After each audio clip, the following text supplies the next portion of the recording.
നമസ്കാരം, ഞാൻ ശില സന്തോഷ്. നമ്മൾ ഏടാകൂടം എന്ന് നമ്മൾ പറഞ്ഞു കേട്ടിട്ടുണ്ട്.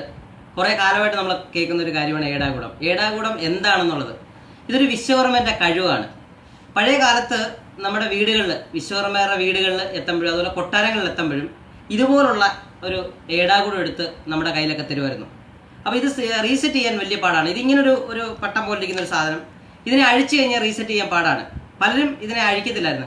ഏറ്റവും വലിയൊരു സംഭവം എന്താണെന്ന് ചോദിച്ചാൽ, പണ്ട് തൂക്കിക്കൊല്ലാൻ വിധിച്ചു കഴിഞ്ഞാൽ ഇതേപോലെ ഏടാകൂടം സെറ്റ് ചെയ്ത് കഴിഞ്ഞാൽ ആ തൂക്കിക്കൊലയിൽ നിന്ന് ഒഴിവാക്കുമെന്നായിരുന്നു. കാരണം ബുദ്ധിയുള്ള ആൾക്കാരെ തൂക്കിക്കൊല്ലരുതെന്നായിരുന്നു. അപ്പോൾ നമ്മുടെ വിശ്വകർമ്മയുടെ ഒരു കഴിവാണിത്. ഇത് ഞാൻ അഴിച്ചു കാണിക്കാം. ഇത് ഏകദേശം 6 പീസാണുള്ളത്. 6 പീസ്. സാധാരണ ഇത് അറിയാൻ വയ്യാത്ത ഒരാൾ ഒരു ദിവസം ഇരുന്നാൽ ഇത് സെറ്റ് ചെയ്തില്ല. ഇതിനൊരു ചെറിയ സെറ്റ് ചെയ്യാനായിട്ടൊരു എളുപ്പ മാർഗമുണ്ട്. ഇതിനെ പീസുകളെ ഇങ്ങനെ പറക്കി ചേർത്ത് വെക്കുക. ഈ പീസുകൾ 6 പീസുകൾ ഇങ്ങനെ ചേർത്ത് കഴിയുമ്പോൾ